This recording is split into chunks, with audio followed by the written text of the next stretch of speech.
నమస్తే ఫ్రెండు. ఈరోజు మన వీడియో ఏంటంటే యూకేకి ఎలా రావాలి, యూకే ప్రాసెస్ ఎలా స్టూడెంట్ వీసా ప్రాసెస్ ఏంది, ఏమేమి డాక్యుమెంట్స్ కావాలి, అసలు ఎలా రావచ్చు, మనం ఎలిజిబుల్లా కాదా అని చెప్పేసి ఈరోజు వీడియో మీకోసం. రైట్, ఇక లేట్ చేయకుండా వీడియో మొదలు పెడదామా? Let's begin the show.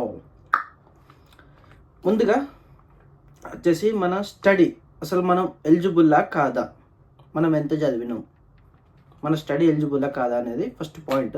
అది తెలుసుకుందాం. మీరు ఫస్ట్ వచ్చేసి స్టడీలో 2 కేటగిరీస్.